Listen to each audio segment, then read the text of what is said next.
আজকে সালার এবং ডাঙ্কির West Bengal collection বলবো এবং প্রধান এবং কাবুলিওয়ালার 2 সপ্তাহের ফ্লেক্স কালেকশন নিয়ে আলোচনা করব, সেটা নিয়েই আজকে এই ভিডিও।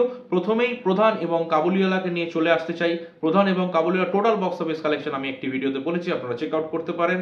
এটা শুধু ন্যাশনাল প্লেক্সের কালেকশন, অর্থাৎ পিভিআর, আইনক্স এবং সিনেপলিস। অনেকেই ভাবছেন যে 2 সপ্তাহের যে কালেকশনটা বিভিন্ন জায়গায় বলা হচ্ছে সেটা টোটাল কালেকশন, সেটা নয় কিন্তু, এটা কিন্তু প্লেক্স কালেকশন। টোটাল কালেকশন আপনারা আমার একটি ভিডিওতে চেক আউট করতে পারেন, সেখানে দুটো সিনেমারই টোটাল কালেকশন বলা হয়েছে। এবার আমি প্রথমেই চলে আসবো Kabuliwala total plex collection. Plex only PVR, INOX এবং সিনেপলিস থেকে 2 সপ্তাহের কালেকশন হয়েছে 79 লক্ষ টাকা, 79 lakhs হয়েছে এর কালেকশন। কাবুলিওয়ালা কিন্তু মাল্টিপ্লেক্সও খুব ভালো চলছে এবং সিঙ্গেল স্ক্রিনও দারুণ বিজনেস করছে ক্লাসিক হিসেবে। এরপরে প্রধানের কালেকশন বলবো, সেটা হচ্ছে 1,34,00,000 কালেকশন হয়েছে এবং এটা কিন্তু 2 সপ্তাহের প্লেক্স কালেকশন।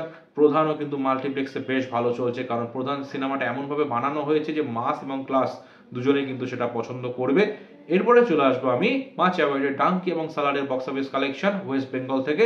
কারণ ওয়েস্ট বেঙ্গল থেকে আমরা বহুবার অভিযোগ করছি যে হিন্দি ছবি কিন্তু প্রচুর ব্যবসা করে বেরিয়ে যাচ্ছে, বাংলা ছবি কিছু করতে পারছে না। সেই অনুযায়ী কিন্তু এখন, আগে এতটা ফোকাস করা হতো না, এখন কিন্তু ওয়েস্ট বেঙ্গলের কালেকশনটা নিয়ে কিন্তু আলাদা করে ফোকাস করা হয় এবং আলাদা করে ডেটা পাবলিশ করা হয়। সেই অনুযায়ী আমি আপনাদের বলে দিচ্ছি, ডাঙ্কি কিন্তু আপাতত ওয়েস্ট বেঙ্গল থেকে কালেকশন করেছে ফার্স্ট উইকে 10,68,00,000। অনলি ফার্স্ট উইকের কালেকশনটা আমরা জানতে পেরেছি ওয়েস্ট বেঙ্গল থেকে, সেটা হচ্ছে 10,68,00,000 এবং সালারের টোটাল 4,17,00,000 টাকা বক্স অফিস কালেকশন হয়েছে ওয়েস্ট বেঙ্গল থেকে।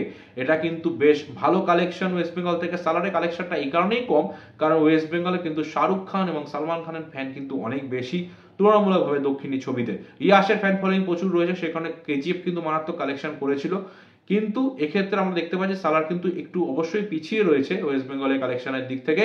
ডাঙ্কি কিন্তু সালারের থেকে ডাবলেরও বেশি কালেকশন করেছে ওয়েস্ট বেঙ্গল থেকে ফার্স্ট উইকে। সুতরাং এখানে কিন্তু শাহরুখ খানের বোলবালাই রয়েছে ওয়েস্ট বেঙ্গল, এটা নিয়ে কোনো সন্দেহের কোনো অবকাশ নেই। সুতরাং আপনাদের এই আপডেটসগুলো কেমন লাগলো অবশ্যই জানাবেন, আপনাদের মতামত অবশ্যই শেয়ার করতে পারেন আমার কমেন্ট সেকশনে। ভিডিওটি ভালো লাগলে চ্যানেলটি সাবস্ক্রাইব করে পাশে থাকবেন।